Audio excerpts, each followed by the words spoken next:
الذین اصطفیٰ اما بعد۔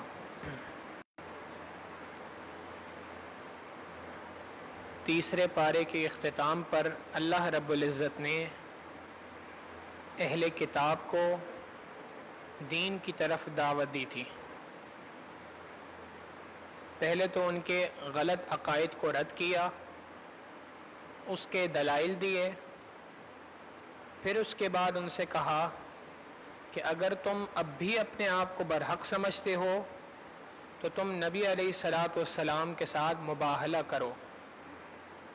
مباہلہ کہتے ہیں کہ دونوں طرف کے لوگ جمع ہو جائیں اور پھر نبی علیہ السلام سے فرمایا کہ آپ بھی دعا کریں اور یہودیوں سے کہیں کہ تم بھی دعا کرو، ہم میں سے جو حق پر ہے اللہ اس کو یہاں پر باقی رکھے اور دوسرے کو رسوا فرما دے اور اس کو یہاں سے خائب و خاسب فرما دے۔ اہل کتاب عیسائی جو تھے وہ اس بات کو سن کے گھبرا گئے اور وہاں سے بھاگ کھڑے ہوئے۔ تو اس کے بعد اللہ رب العزت نے تیسرے پارے کے اختتام پر ان کو بہت زیادہ دردمندی کے ساتھ ایمان کی طرف دعوت دی۔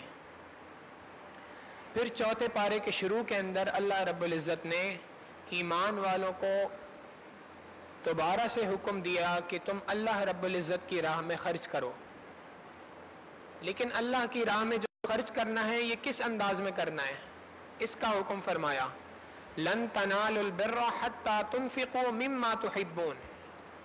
تم اس وقت تک نیکوکار نہیں بن سکتے جب تک تم اللہ کے راستے میں اس چیز کو خرچ نہ کر دو جو تمہیں پسندیدہ ہے۔ معنی یہ ہے کہ جو چیز تمہارے کام کی نہ ہو، جو بیکار ہو، اس کو اللہ کی راہ میں خرچ نہیں کرنا، بلکہ اللہ کی راہ میں اس مال کو خرچ کرو جس مال کو تم خود پسند کرتے ہو۔ جو چیز انسان اپنے لیے پسند کرے وہ دوسرے کو دے۔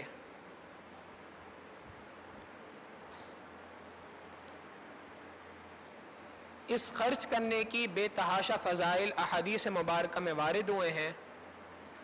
حضرت مفتی محمد شفیع صاحب رحمۃ اللہ علیہ فرمایا کرتے تھے ہر انسان کو چاہیے کہ اپنی آمدنی کا کچھ حصہ ہر مہینے اللہ رب العزت کی راہ میں دے، جتنا اس کی استطاعت ہو، 1%، 2%، 2.5%، جتنی اس کی استطاعت ہو اس استطاعت کے مطابق ہر مہینے کے اعتبار سے 1% مقرر کرنا چاہیے اور اتنی فیصد اللہ رب العزت کی راہ میں دینا چاہیے۔ اس کا فائدہ کیا ہوگا؟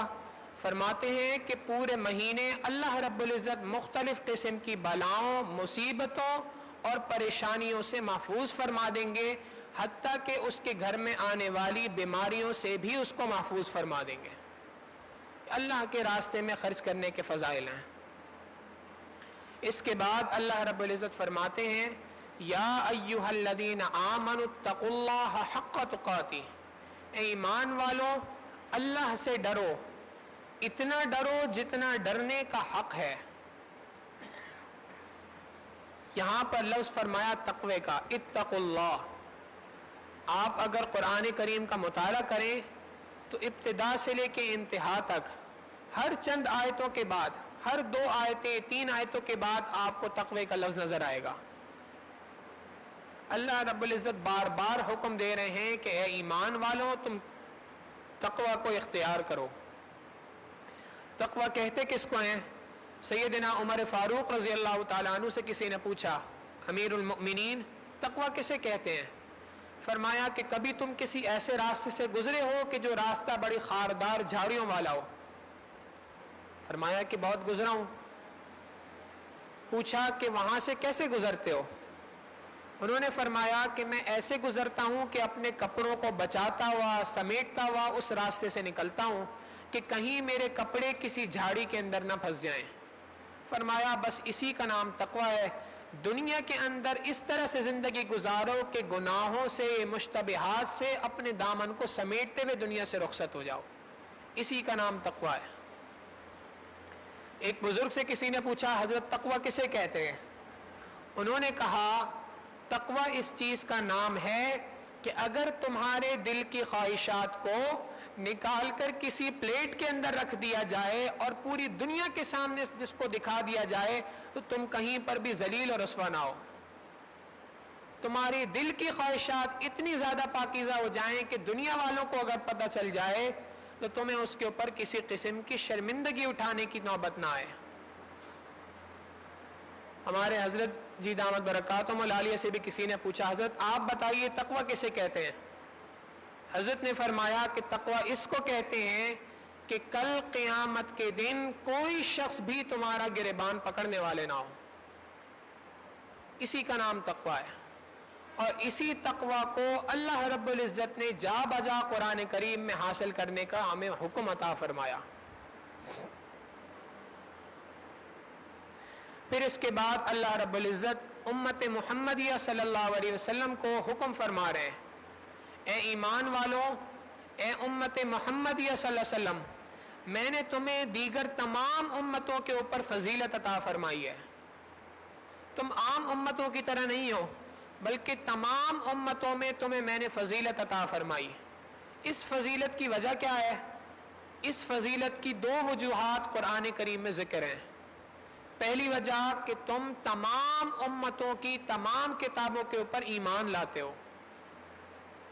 ہمارا یہ عقیدہ ہے اللہ رب العزت نے جتنی کتابیں نازل کی، چاہے وہ کتابیں ہمیں معلوم ہوں جیسے تورات، زبور، انجیل، یا وہ کتابیں ہمیں معلوم نہ ہوں، ہم ان تمام کتابوں پر ایمان لاتے ہیں.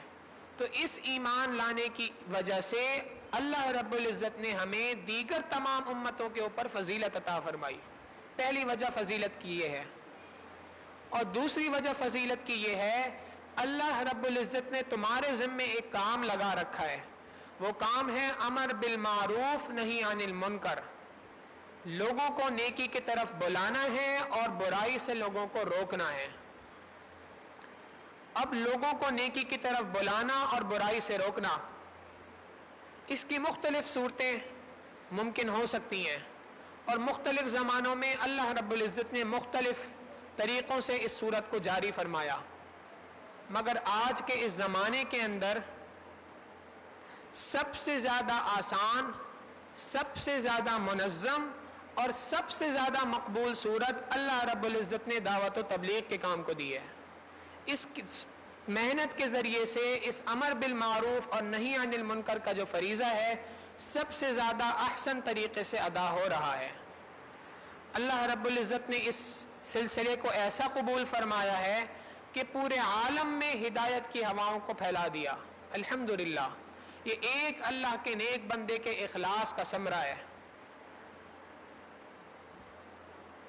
اس کے بعد اللہ رب العزت نے ایک اور حکم ایمان والوں کو دیا، وَسَارِعُوا إِلَى مَغْفِرَةٍ مِّن رَبِّكُمْ وَجَنَّةٍ عَرْضُهَا السَّمَاوَاتُ وَالْأَرْضُ أُعِدَّتْ لِلْمُتَّقِينَ. اے ایمان والو، تم اللہ کی مغفرت کی طرف، اللہ کی بخشش کی طرف اور اللہ کی جنت کی طرف دوڑ لگاؤ. یہ نہیں کہا کہ اس کی طرف جاؤ، بلکہ فرمایا اس کی طرف دوڑ لگاؤ، یعنی آگے بڑھ بڑھ کے نیکیاں کرو.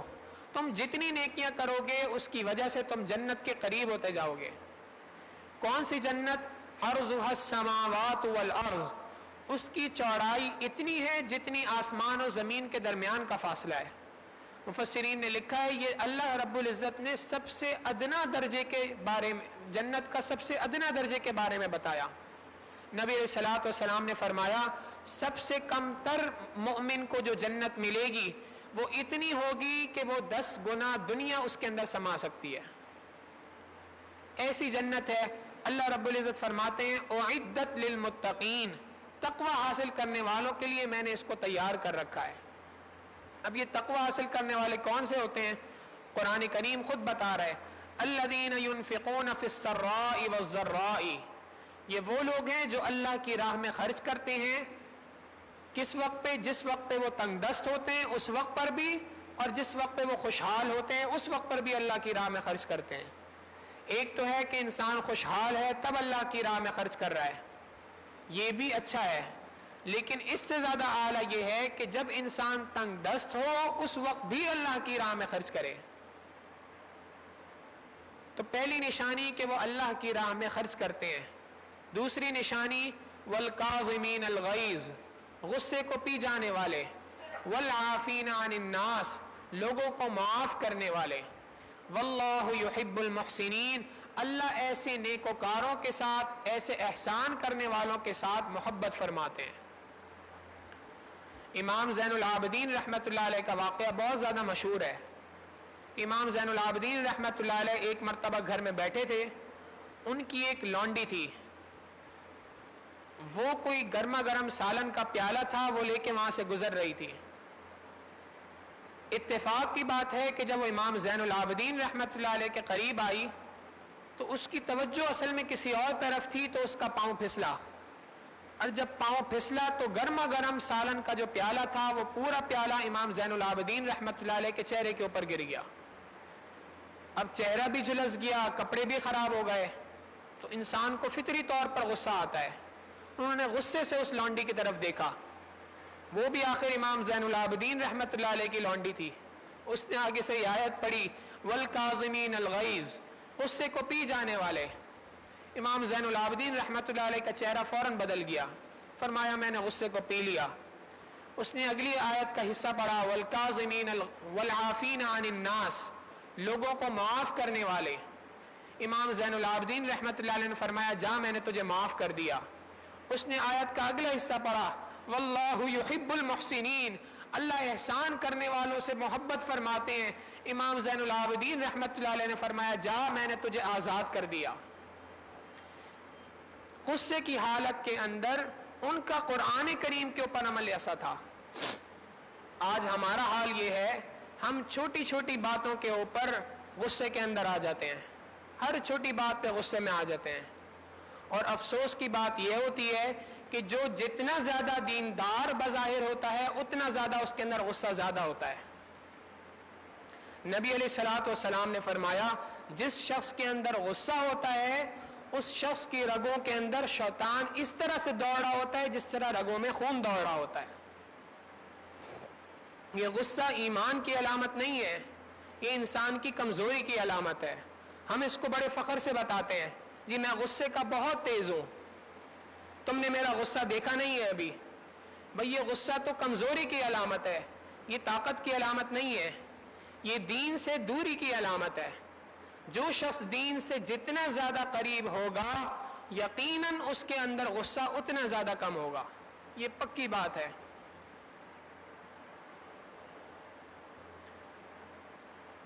ہمارے مشائخ جب کسی کو ٹیسٹ کرنا چاہتے تھے کہ یہ شخص کتنا زیادہ دیندار ہے تو اس کی دینداری کو چیک کرنے کا جو لٹمس پیپر تھا نا، جو تھرمامیٹر تھا جس سے چیک کیا کرتے تھے کہ یہ کتنا دیندار ہے، وہ تھرمامیٹر یہ غصہ تھا۔ غصے سے چیک کر لیتے تھے یہ کتنا دیندار ہے۔ شاہ عبد القدوس گنگوہی رحمۃ اللہ علیہ ایک بہت بڑے بزرگ ہیں، ان کے پوتے تھے، ان کو بھی اللہ رب العزت نے بہت بڑا مقام عطا فرمایا، اتنا بڑا مقام عطا فرمایا کہ گنگو شہر میں ان کا اس وقت پر بھی مقبرہ موجود ہے، وہاں پر مسلمان بھی آتے ہیں، کافر بھی آتے ہیں۔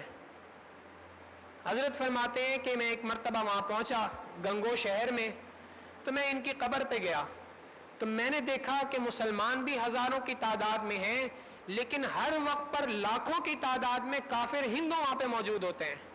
فرماتے ہیں میں نے ایک ہندو کو روک کے پوچھا کہ بھائی آپ یہاں پہ کیوں موجود ہیں؟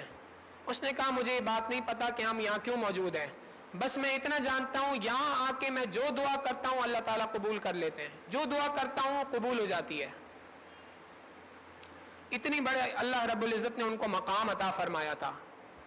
یہ اپنے دادا کے خلیفہ تھے، ان کے پاس پہنچے اور ان کو جا کے کہا کہ میں آپ سے وہ نعمت حاصل کرنے کے لیے آیا ہوں جو اللہ رب العزت نے میرے دادا کو عطا فرمائی تھی اور دادا نے آپ کو عطا فرمائی، میں وہ نعمت لینے آپ کے پاس آیا ہوں۔ انہوں نے فرمایا کہ ٹھیک ہے آپ ہمارے پاس وقت گزاریں، اللہ تعالیٰ اپنی رحمت فرمائے گا۔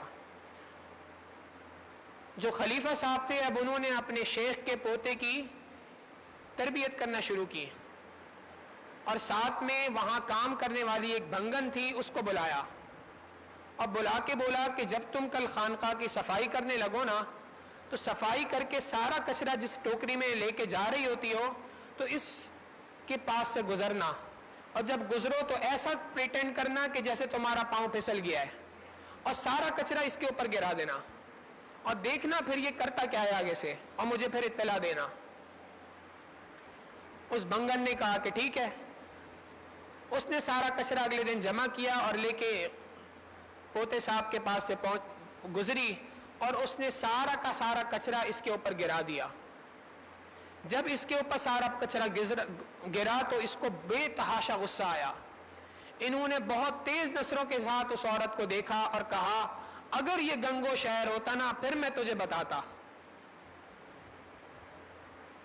اس خادمہ نے، اس عورت نے کچرا سمیٹا اور حضرت کو آ کے بتایا، حضرت وہ تو دھمکیاں دے رہا ہے کہ اگر یہ گنگو شہر ہوتا تو میں تجھے بتاتا۔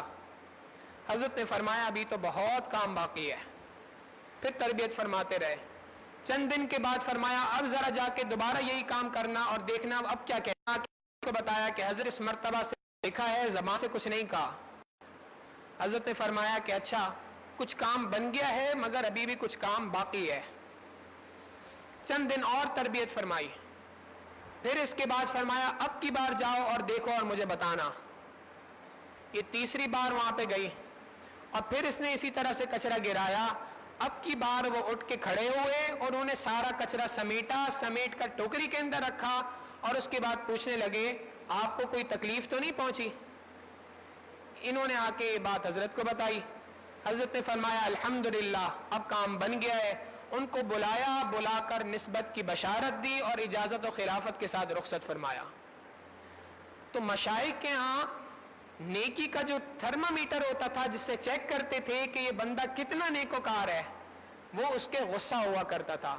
قرآن کریم بھی ہمیں یہی حکم دے رہا ہے کہ غصے کو پینا چاہیے۔ اس کے بعد اللہ رب العزت نے غزوہ احد کا ذکر فرمایا۔ پچھلے پارے میں غزوہ بدر کا ذکر فرمایا تھا، اس پارے میں غزوہ احد کا ذکر فرمایا۔ یہ کفر اور اسلام کی دوسری جنگ تھی۔ اس جنگ کے اندر مسلمانوں کی تعداد 700 تھی، کافروں کی تعداد 3000 تھی۔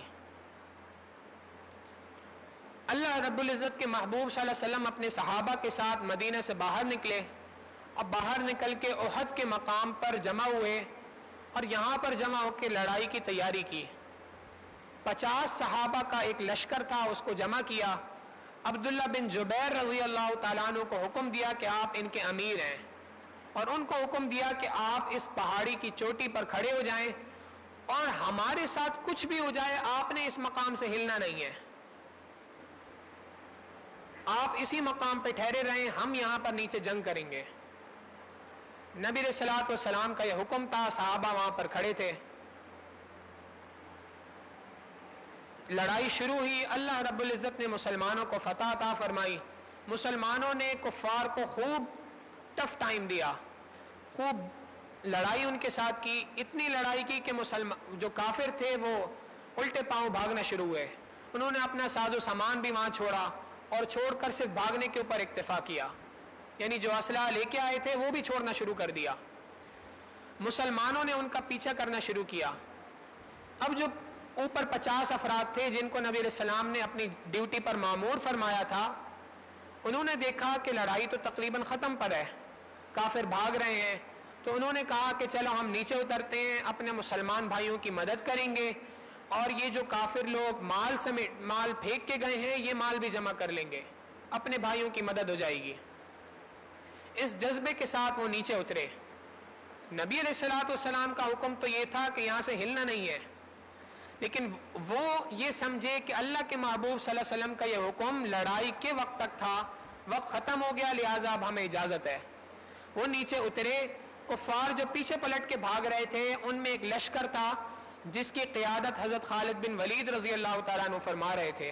یہ اس وقت تک مسلمان نہیں ہوئے تھے، یہ پلٹ کر پیچھے سے آئے، انہوں نے دیکھا مسلمانوں نے اس چوٹی کو خالی کر دیا ہے، وہ جگہ خالی ہے، انہوں نے وہاں سے مسلمانوں کے اوپر حملہ کیا۔ یہ حملہ اتنا زیادہ شدید تھا کہ کئی صحابہ اس کے اندر شہید ہو گئے۔ روایتوں کے اندر آتا ہے 70 صحابہ اس جنگ کے اندر شہید ہو گئے۔ اللہ کے محبوب صلی اللہ علیہ وسلم کے اوپر بھی بہت سارے زیادہ زخم آئے۔ نبی علیہ الصلوۃ والسلام کے ددان مبارک بھی شہید ہوئے اسی لڑائی کے اندر۔ نبی علیہ الصلوۃ والسلام کا خون بھی اسی لڑائی کے اندر بہا۔ اللہ کے محبوب صلی اللہ علیہ وسلم کے محبوب چچا حضرت حمزہ رضی اللہ تعالیٰ عنہ کو بھی اسی جنگ کے اندر شہید کیا گیا. بہرحال مگر اس کے بعد اللہ رب العزت نے مسلمانوں کی دوبارہ سے مدد فرمائی اور مسلمان دوبارہ سے جمع ہوئے اور انہوں نے کافروں کو مار کر بھگایا. جب یہ واقعہ پیش آیا تو اس واقعے کے بعد منافقین نے شور مچانا شروع کر دیا کہ یہ مسلمان دراصل حق پر نہیں ہے، اس وجہ سے ان کے ساتھ ایسا ہوا ہے، دیکھو ان کے نبی کو بھی جو ہے وہ چوٹ لگی ہے. اللہ رب العزت نے اسی پارے کے اندر ان کو تنبیہ فرمائی اور اس کے بعد صحابہ کو فرمایا، نبی علیہ الصلوۃ والسلام کو فرمایا کہ ہم نے ان صحابہ کو معاف کر دیا ہے. وَلَقَدْ عَفَى اللَّهُ عَنْهُمْ إِنَّ اللَّهَ غَفُورٌ رَحِيمٌ، تحقیق اللہ نے انہیں معاف کر دیا اور بے شک اللہ بڑا غفور بڑا رحم کرنے والا ہے. یہاں پر ایک سبق ہمیں یہ بھی ملتا ہے کہ صحابہ اکرام رضوان اللہ تعالی علیہ مجمعین کی پوری جماعت، ان سے اگر کبھی کوئی غلطی ہوئی بھی تھی اللہ رب العزت نے اس غلطی کو معاف کر دیا تھا. یہ اللہ رب العزت کے یہاں سب سے مقرب جماعت ہے. اس جماعت کے کسی ایک شخص کے بارے میں بھی دل کے اندر کوئی بات رکھنا انسان کو ایمان سے محروم کر دیتا ہے. نبی علیہ الصلوۃ والسلام نے فرمایا الصحابۃ کلھم عدول، صحابہ تمام کے تمام عادل ہیں، تمام سچے ہیں. کسی صحابی کے بارے میں دل میں ذرا سی بات آ جائے ایمان انسان کا سلب ہو جاتا ہے.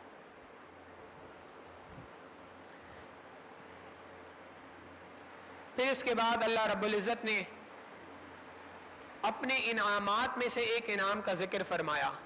آپ دیکھیں قرآن کریم میں اللہ رب العزت نے جا بجا اپنے انعامات کا تذکرہ فرمایا ہے، مگر کہیں پر بھی اپنے کسی انعام کا احسان جتلا کر تذکرہ نہیں کیا. ایک نعمت ایسی ہے پورے قرآن کریم کو ٹٹولنے، اللہ رب العزت نے ایک نعمت ایسی انسانوں کو عطا فرمائی کہ جس نعمت پر پروردگار عالم کو احسان جتلانا پڑا، یہ بتانے کے لیے کہ یہ نعمت تمہارے اوپر بہت بڑی ہے. اس نعمت کا تذکرہ اللہ رب العزت نے اس بارے میں کیا. فرمایا لقد من اللہ علی المؤمنین اذ بعث فیہم رسولا، تحقیق اللہ رب العزت نے انسانوں کے اوپر احسان فرمایا جب اللہ رب العزت نے ان پر خود انہی میں سے ایک رسول کو مبعوث فرمایا. نبی علیہ الصلوۃ والسلام کی بعثت یہ اتنی بڑی نعمت ہے، اللہ رب العزت نے اس پر انسانوں پر احسان جتلایا. پھر اس کے بعد اللہ رب العزت فرماتے ہیں وَلَا تَحْسَبَنَّ الَّذِينَ قُتِلُوا فِي سَبِيلِ اللَّهِ أَمْوَاتًا، اللہ کے راستے میں جو لوگ مر جائیں، جو لوگ قتل ہو جائیں، تم ان کو مردہ نہ کہا کرو. بل احیاء عند ربهم بل احیاء ولکن لا تشعرون، یہ زندہ ہیں لیکن تمہیں اس کا علم نہیں ہے. ہمارا عقیدہ ہے کہ شہداء اور انبیاء یہ اپنی قبروں میں اسی طرح سے حیات ہیں جس طرح سے دنیا کے اندر ان کی حیات تھی. یہ ہمارا عقیدہ ہے، ہمیں اس عقیدے کے اوپر مضبوط ہونا چاہیے. انبیاء اور شہداء اپنی قبروں میں اسی طرح سے حیات ہیں جس طرح سے دنیا کی زندگی کے اندر حیات تھے. یہی وجہ ہے کہ ایک بات حدیث مبارکہ کے اندر بھی ہے کہ جب کوئی شخص نبی علیہ الصلوۃ والسلام کے مواضع شریف پر حاضر ہوتا ہے، سلام پیش کرتا ہے، اللہ کے محبوب صلی اللہ علیہ وسلم اس کو جواب دیتے ہیں. پھر اس کے بعد اس سورت کا سورہ آل عمران کا اللہ رب العزت نے ختم فرمایا اور ختم پر 3 باتیں فرمائیں. 2 باتیں ایمان والوں کی نشانی فرمائی. پہلی نشانی کہ وہ آسمان اور زمین کے تخلیق کے اندر غور و فکر کرتے ہیں اور اس کے ذریعے سے اپنے پروردگار کو پہچاننے کی کوشش کرتے ہیں. اور دوسری فرمائی الذین یذکرون اللہ قیاما وقعودا وعلی جنوبہم، ایمان والوں کی نشانی یہ ہے کہ یہ کھڑے بیٹھے لیٹے ہر حال میں اللہ رب العزت کا ذکر کرتے ہیں. اب اس بات کی تھوڑی سی تفصیل ہے. سیدنا عائشہ صدیقہ رضی اللہ تعالیٰ عنہ فرماتی ہیں کان النبی صلی اللہ علیہ وسلم یذکر اللہ تعالی فی کل احیانہ، نبی علیہ الصلوۃ والسلام ہر وقت اللہ رب العزت کا ذکر کرتے رہے. تو اللہ کا قرآن بھی کہہ رہا ہے کہ ہر وقت اللہ کا ذکر کرنا ہے. نبی علیہ الصلوۃ والسلام کا بھی معمول بتایا جا رہا ہے ہر وقت اللہ کا ذکر کرتے تھے. لیکن یہ بات سمجھ نہیں آتی کہ انسان تو کھاتا بھی ہے، پیتا بھی ہے، سوتا بھی ہے، جاگتا بھی ہے، بیت الخلا میں بھی جاتا ہے، تو اللہ کا ذکر ہر وقت کیسے کر سکتا ہے؟ مفسرین نے لکھا ہے نبی علیہ الصلوۃ والسلام کا جو یہاں معمول ذکر ہے اس سے مراد ذکر قلبی ہے، انسان دل میں اللہ رب العزت کو یاد کرے، ہاتھ اس کے کام کاج میں مشغول ہو، دل اللہ رب العزت کی یاد میں مشغول ہو۔ یہ ایک نعمت ہے جو انسان کو حاصل کرنی ہے، اور یہ نعمت اللہ والوں کی صحبت کے بغیر حاصل نہیں ہو سکتی۔ یہ نعمت انہی کے پاس ہے کہ 24 گھنٹے وہ اللہ رب العزت کی یاد کے اندر ہوتے ہیں، وہ سو رہے ہوں تو بھی اللہ کی یاد میں ہوتے ہیں، جاگ رہے ہوں تو بھی اللہ کی یاد میں ہوتے ہیں، بظاہر ایک دوسرے سے باتیں کر رہے ہوتے ہیں لیکن تب بھی اللہ کی یاد کے اندر ہوتے ہیں۔ اللہ رب العزت یہ نعمت ہمیں بھی نصیب فرمائے۔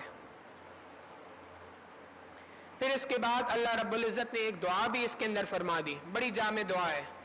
ربنا، ایمان والوں کی نشانی ہے کہ وہ اس دعا کو پڑھتے ہیں، ربنا انک من تدخل النار فقد اخزیتا، اے اللہ جس کسی شخص کو آپ نے آگ کے اندر داخل فرما دیا وہ تو تحقیق رسوا ہو گیا، وما للظالمین من انصار، اور ظالموں کا تو دنیا آخرت کے اندر کوئی مددگار نہیں ہوگا۔ ربنا اننا سمعنا منادیا ینادی للایمان ان آمنوا بربکم فآمنا، اے اللہ ہم نے ایک پکارنے والے کو سنا کہ وہ پکار رہا تھا کہ اللہ کے اوپر ایمان لے آؤ، ہم اس کی پکار کے اوپر لبیک کہا اور ہم ایمان لے آئے۔ اب اے اللہ ربنا فاغفر لنا ذنوبنا، اللہ ہماری مغفرت فرما دیجئے، ہمارے گناہوں کو معاف کر دیجئے، وکفر عنا سیئاتنا وتوفنا مع الابرار، اے اللہ ہمیں نیکوکاروں کے اندر سے اٹھا لیجئے۔ ربنا وآتنا ما وعدتنا علی رسولک، اے اللہ ہمیں وہ عطا فرما دیجئے جس کا آپ نے اپنے رسولوں سے وعدہ فرمایا، ولا تخزنا یوم القیامہ، قیامت کے دن ہمیں رسوا نہ فرمانا، انک لا تخلف المیعاد، آپ کبھی بھی وعدہ کی خلاف ورزی نہیں کرتے، آپ نے جب یہ دعا سکھائی ہے اے اللہ اب قیامت کے دن ہمیں رسوا نہ فرمانا۔ قیامت کے دن اگر انسان کے نام اعمال کو کھول دیا گیا تمام انسانوں کے سامنے تو انسان رسوا ہو جاتا ہے۔ آپ سوچیں ہم دنیا کے اندر دو بندوں کے سامنے کی ذلت کو برداشت نہیں کر سکتے، قیامت کے دن جب ہمارے والدین بھی ہوں گے، اساتذہ بھی ہوں گے، ہمارے مشائخ بھی ہوں گے، ہمارے رشتہ دار بھی ہوں گے، تمام لوگ ہوں گے، حتیٰ کہ نبی علیہ الصلوۃ والسلام کی ذات مبارکہ بھی ہوگی، اگر ان کے سامنے ہمارے نام اعمال کو کھول دیا گیا ہمارا حشر کیا ہوگا؟ اللہ رب العزت سے دعا کرنی چاہیے۔ اور اللہ رب العزت نے یہ بات فرمائی کہ ایمان والوں کی نشانیوں میں سے ایک نشانی یہ ہے کہ وہ اس دعا کو مانگتے ہیں، یعنی اگر کوئی شخص اس دعا کو مانگے گا، اس دعا کے مانگنے سے اس کا مؤمن ہونے کی دلیل قرآن عظیم الشان بن جائے گا۔ لہٰذا ہمیں چاہیے کہ ہم ان دعاؤں کو اپنی دعاؤں میں شامل کریں۔ نبی علیہ الصلوۃ والسلام کا معمول تھا تہجد کے لیے جب اٹھا کرتے تھے تو اس آل عمران کے آخری رکوع کی تلاوت فرمایا کرتے تھے۔ ہم عام دنوں میں اگر ہمارے لیے مشکل ہوتا ہے، رمضان المبارک میں تو ہمارے پاس یہ موقع موجود ہے، ہم اس رمضان المبارک کو اپنے لیے قیمتی بنائیں اور اس رکوع کی تلاوت کرنے کا معمول بنائیں۔ پھر اگلی سورت سورہ نساء ہے، اس کے شروع میں اللہ رب العزت نے یتیموں کے حقوق کے متعلق بات کی ہے، پھر اس کے بعد نکاح سے متعلق چند مسائل ذکر فرمائے ہیں اور اس کے بعد عورتوں کے چند مسائل کو ذکر کیا۔ پھر اس کے بعد اللہ رب العزت فرماتے ہیں یا ایھا الذین آمنوا اطیعوا اللہ واطیعوا الرسول واولی الامر منکم، یہ ایک بڑا اہم حکم ہے۔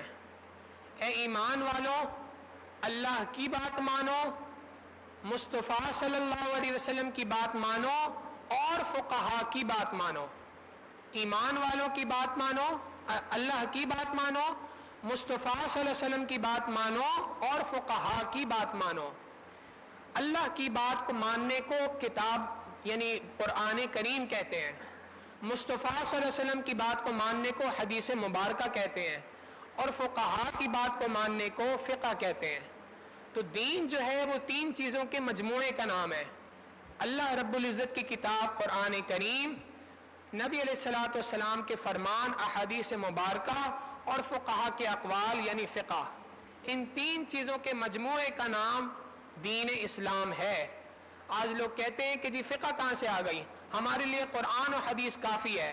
بھئی قرآن کریم سے پتہ چلتا ہے کہ انسان کو فقہ بھی ماننی پڑے گی، اس کے معنی بغیر انسان مسائل کو حل نہیں کر سکتا اپنے۔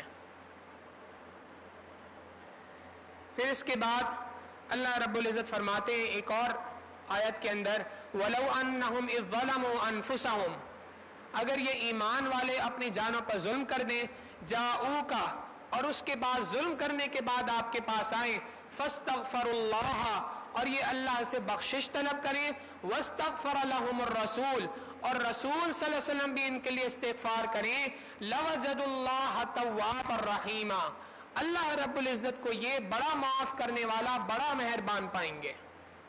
اس آیت مبارکہ سے دو حکم پتہ چلتے ہیں۔ پہلا حکم تو نیک اولیاء کی صحبت کے بارے میں، کہ اللہ رب العزت کے محبوب صلی اللہ علیہ وسلم کو یہ بات بتائی گئی، آپ کے زمانے کے اندر اگر کوئی شخص گناہوں کی زندگی، کسی سے کوئی گناہ مرتکب ہو جائے تو اس کو چاہیے کہ وہ آپ کے پاس آئے، وہ خود بھی اللہ سے بخشش مانگے، آپ بھی اس کے لیے استغفار کریں۔ جب آپ بھی اس کے لیے استغفار کریں گے، اللہ تعالیٰ پکی ٹھکی بات ہے کہ اس کے گناہوں کو معاف کر دیں گے۔ یہیں سے بیعت کا ثبوت بھی ملتا ہے۔ بیعت اصل میں دراصل نام اسی بات کا ہے کہ انسان اللہ والوں کی صحبت میں آتا ہے، ان کے پاس بیٹھ کر چند کلمات پڑھتا ہے، اور ان کلمات کا مقصد یہی ہوتا ہے کہ انسان اپنے پچھلے تمام گناہوں سے معافی مانگتا ہے، اور وہ اللہ والے بھی اس کے لیے بخشش کی دعا کرتے ہیں۔ قرآن کریم گواہی دے رہا ہے، جب انسان خود گناہوں سے معافی مانگے اور نبی علیہ الصلوۃ والسلام کے وارث بھی اس کے لیے اگر استغفار کریں گے، پکی ٹھکی بات ہے کہ اللہ رب العزت اس کے پچھلے تمام گناہوں کو معاف فرما دیں گے۔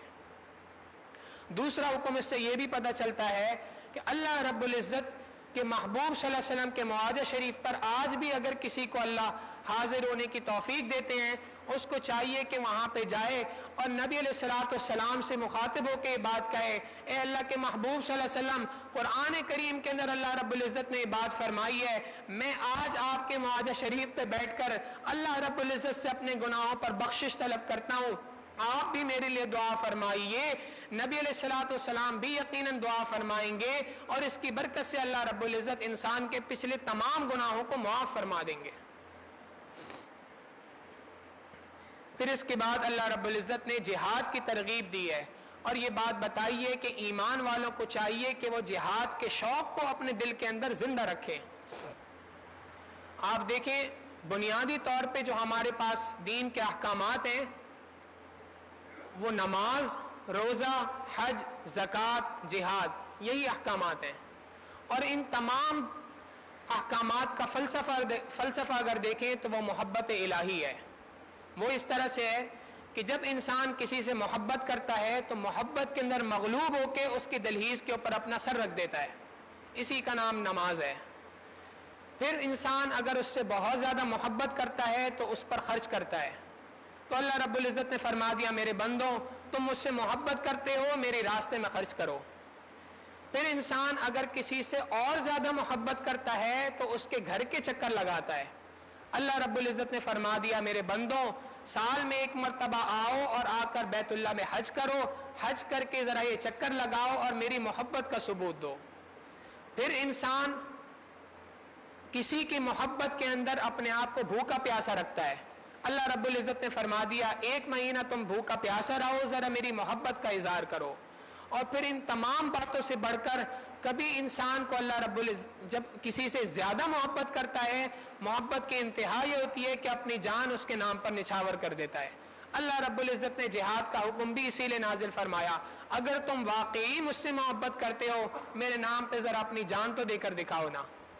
تو جہاد کا شوق مومن کی نشانیوں میں سے ایک نشانی ہے۔ پھر اس کے بعد اس سورت کے آخر، اس پارے کے آخر میں اللہ رب العزت نے منافقین کی بے تحاشا شد و مت کی سے مذمت بیان کی ہے کہ منافقین جو ہیں ان المنافقین فی الدرک الاسفل من النار، جہنم کے سب سے نچلے درجے کے اوپر منافقین ہوں گے۔ اور فرمایا ان المنافقین یخادعون اللہ وهو خادعهم، یہ منافقین جو ہیں یہ اللہ کو دھوکہ دینے کی کوشش کرتے ہیں، حالانکہ معاملہ یہ ہے کہ اپنے آپ کو دھوکہ دے رہے ہیں، قیامت کے دن ان کو اس کا پتہ چل جائے گا۔ پھر اس کے بعد اللہ رب العزت نے یہود اور نصارہ کے باطل عقیدوں کا رد اس صورت کے اندر فرمایا کہ وہ فرمایا کرتے تھے کہ عیسیٰ علیہ السلام جو ہیں وہ 3 خداؤں میں سے ایک خدا ہیں۔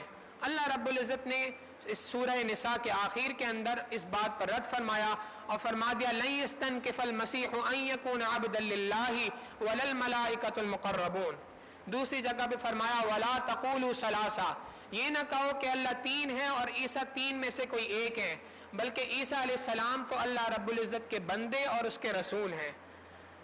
اور اس کے بعد آخر میں فرما دیا یا ایھا الناس قد جاءکم برہان من ربکم، اے انسانوں تمہارے اوپر تمہارے رب کی طرف سے کھلی ہوئی واضح نشانی تمہارے اوپر آ گئی ہے۔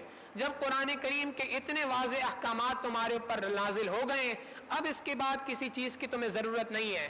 اب تم اگر یہ کہو کہ میں کسی اور چیز کا انتظار کر رہا ہوں ہدایت کے لیے، تو یہ تمہاری خام خیالی ہے اور تمہاری بیوقوفی ہے۔ لہٰذا اب تمہیں چاہیے کہ تم اللہ رب العزت کو ایک اکیلا معبود مانو اور اسی کے ساتھ اپنی محبت کا اظہار کرو۔ اللہ رب العزت ہمیں اپنی محبت عطا فرمائے۔ وآخر دعوانا ان الحمد للہ رب العالمین۔ سبحان رب جلال وہاب اللہم صلی علی سیدنا محمد وعلی آل سیدنا محمد وبارک وسلم۔ اللہم مغفرتک اوسع من ذنوبی ورحمتک ارجع عندی من عملی۔ صلی اللہ تعالی علی حبیبہ سیدنا محمد وآلہ واصحابہ اجمعین برحمتک یا ارحم الراحمین۔